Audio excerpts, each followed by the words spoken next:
Now turn to Section 1. Section 1. First you have some time to look at questions 1 to 10. Good afternoon, everyone. Today I am going to tell you about the research I have been conducting into the history of soap. While you may be able to find some information on the origins of soap, it is not a substance which has excited a great deal of study so far. What we do know is that even as long ago as 2500 BC, soap was being used. Of course, initially it was only ever used on clothing rather than the body itself. In fact, although soap has existed for so many years, the use of soap for personal hygiene was unheard of until fairly recently, and is considered to be a relatively modern notion. So we can only assume that other activities must have provided the basis from which this key concept arose. To make soap, you need to combine 3 materials in relatively exact proportions.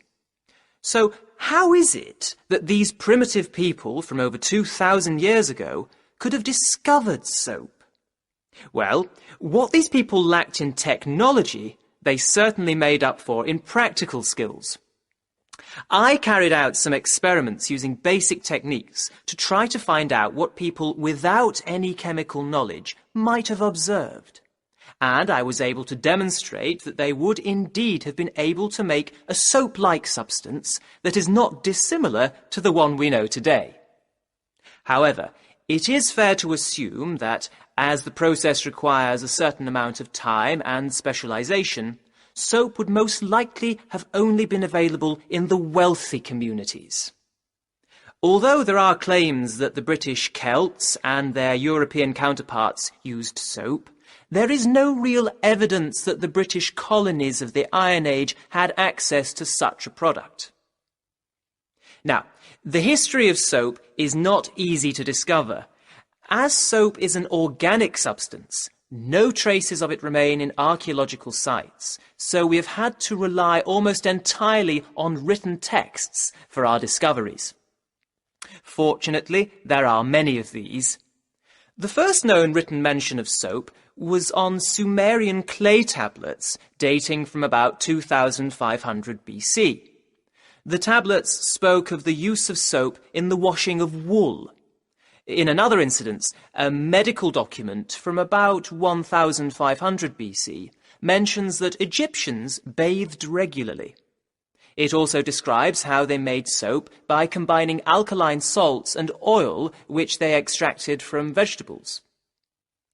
We also know that the Romans used a mixture of earth, soda, and wine to clean their clothes and pots.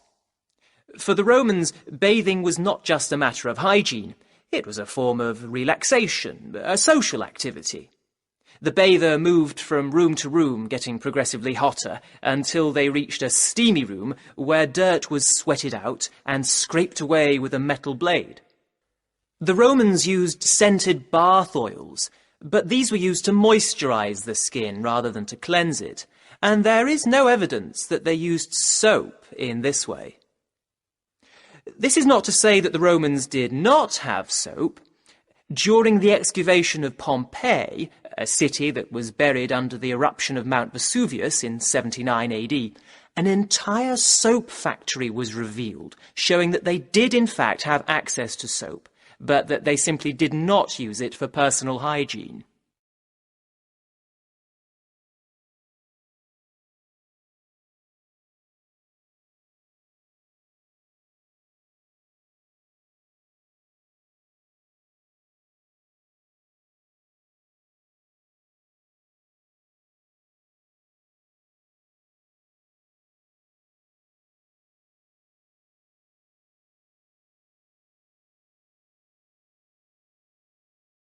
Now turn to Section 2.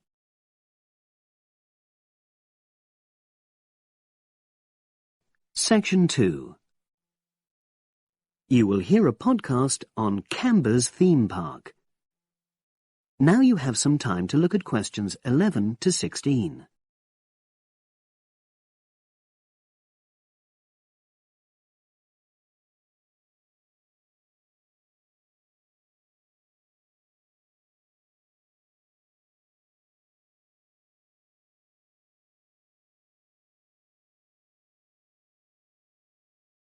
Now listen and answer questions 11 to 16.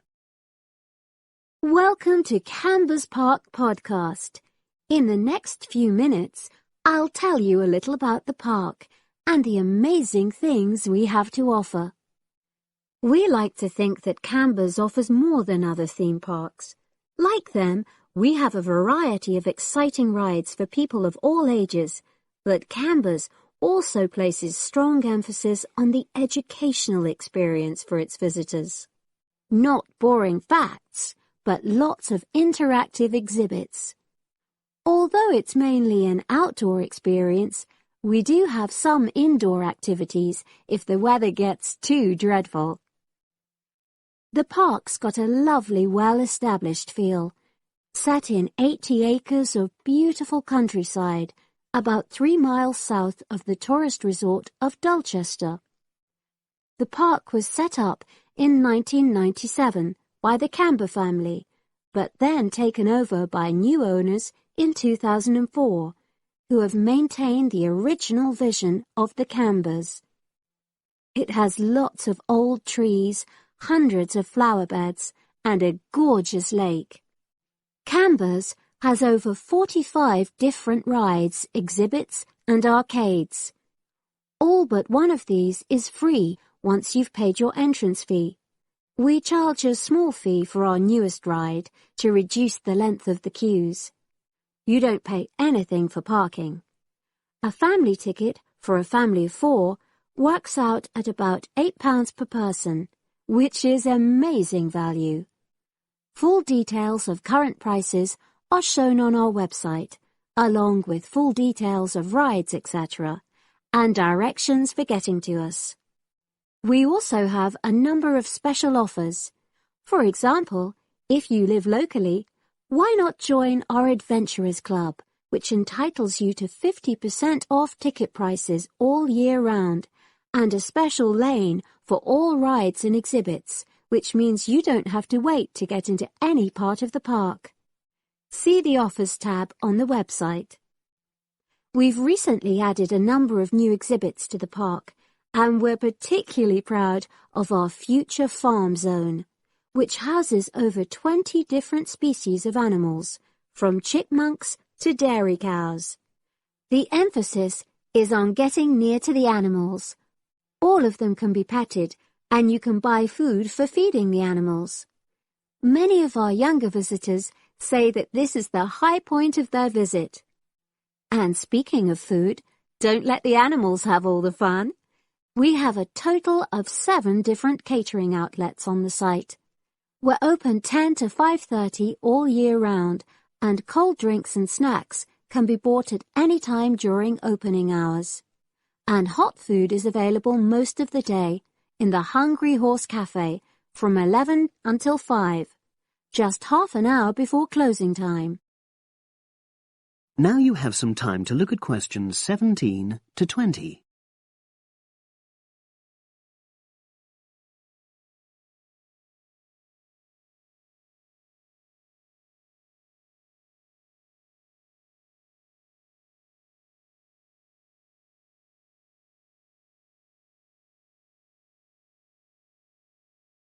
Now listen and answer questions 17 to 20.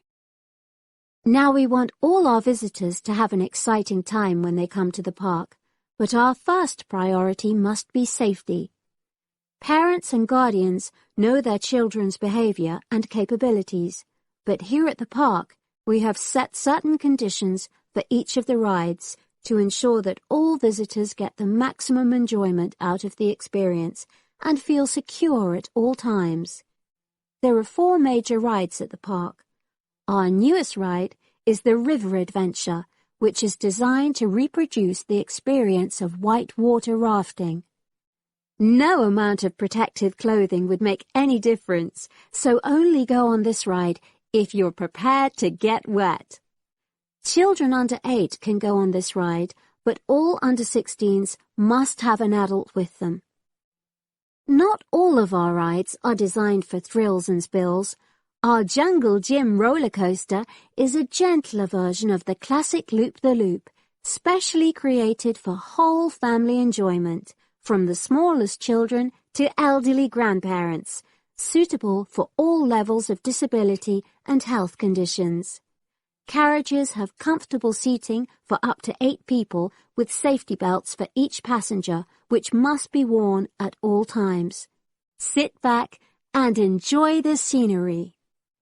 One of the best established and most popular of Camber's rides is the massive swoop slide. Whiz down the polished vertical slide 9 meters in height and scream to your heart's content. There are no age or height restrictions. Be careful though, you must have on long trousers so you won't get any speed burns. And then there's the famous Zip Go-Kart Stadium with 16 karts, 8 for single drivers and 8 for kids preferring to ride along with mum, dad or carer. Take part in high-speed races in our specially designed Formula One style karts, but no bumping other karts, please. All riders must be above 1.2 meters because they have to be able to reach the pedals, even in the shared karts. Full details of all safety features are available on our website at www.camberspark.com. So come and make a day of it at Camber's Theme Park. That is the end of section 2. You now have half a minute to check your answers.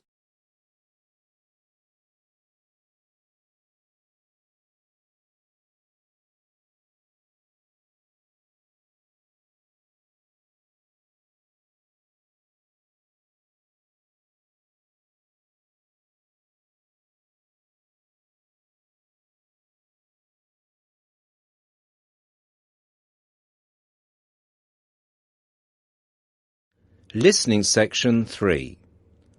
You will hear a conversation between 2 people who are about to share a project at work. Look at questions 21 to 30.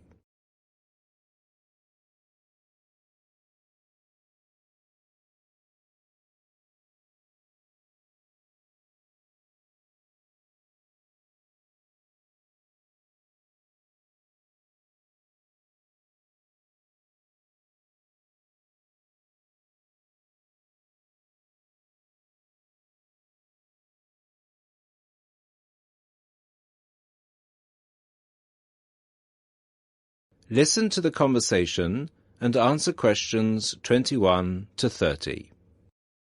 Hi, Bill. How are you? I'm okay now, Sarah. But I was so ill last week. Oh, dear. What was the problem? Did you eat that dodgy fish in the canteen? No. At first, I thought it was a cold, but then my head started hurting and my eyes started to go blurry. Oh, I'm so sorry. That sounds serious. Yeah, it's okay, actually. I went to the doctor and he diagnosed me with a migraine. He gave me some medicine and I'm starting to feel much better. Oh, I'm glad to hear that. Well, I'm also glad you're in today because we have to work on a new project together. Oh, are we in the same section? No, it's just us. No one else. Mr. Donaldson put us down as B team because we live near each other. That could be fun. What do we have to do? Well, the project is partly internet research, then checking reference books for information to prepare a survey, which we have to use with people we know. Great! What's the topic? It's to do with shopping over the last 10 years. We have to find out how customers have changed their behaviour. OK, so what's the first step? I think the first thing to do is to check the list of references he gave me. But my computer is in for repair, so if I check in the reference library, would you be willing to look up some references online? Once we're done with the reference checks, we can write the questions together. That's fine. I'll do the internet research. So, what sort of shopping are we looking at? Only food or goods or clothes shopping? We have to find people who are willing to tell us about personal things, like deodorants, cosmetics, soap or vitamin creams. The other groups are doing food, electrical goods and clothes. That won't be so easy, Sarah. People might think those things are a bit private. Yes, I thought about that. I'll ask the women and you can ask the men. That should work okay. Well, if you think so. Give me the list of references then. Sorry, I left them in my other bag at Joseph's house. I'll get them for you tomorrow. OK.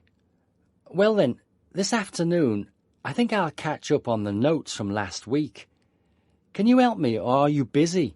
I've made you a copy of my notes already to save you time. Here you are. Wow, thanks, Sarah. That's so thoughtful. Well, since there's nothing for us to do right now, shall we go for lunch? Well, actually, I'll have to catch you later. I have to go to a meeting this afternoon.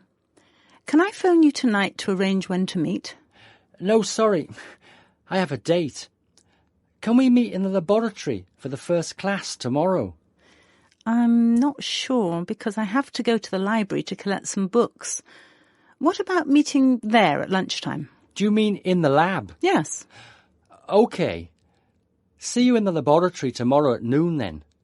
Sounds like we have a lot of work to do.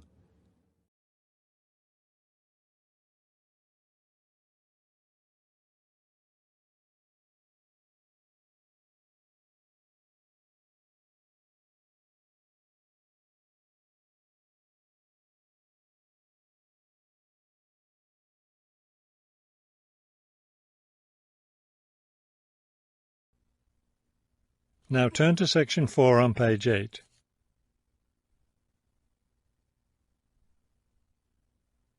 Section 4. You will hear a lecture about wind energy.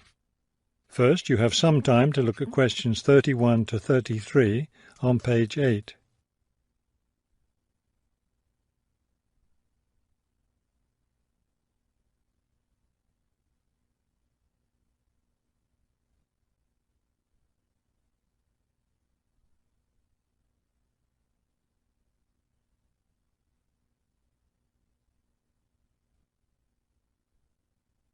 Now listen carefully and answer questions 31 to 33.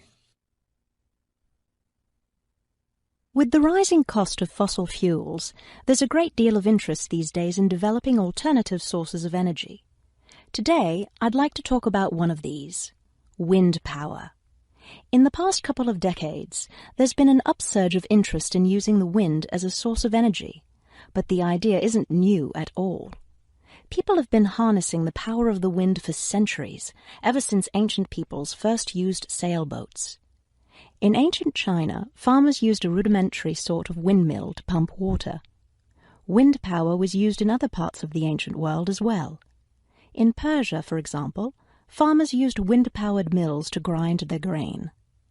During the Middle Ages, in the Netherlands, people went back to the ancient idea of using the power of the wind to move water. They used windmills to drain lakes, thereby creating more land for farming. Before you hear the rest of the talk, you have some time to look at questions 34 to 40 on page 9.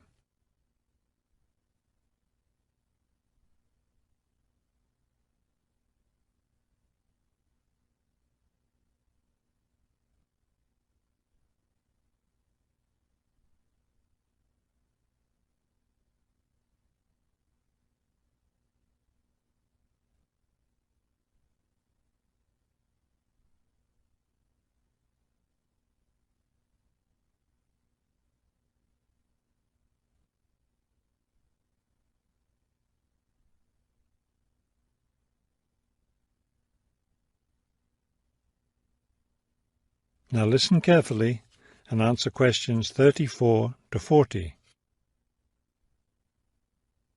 At present, people around the world are using the wind to generate electricity. Some old methods, some new.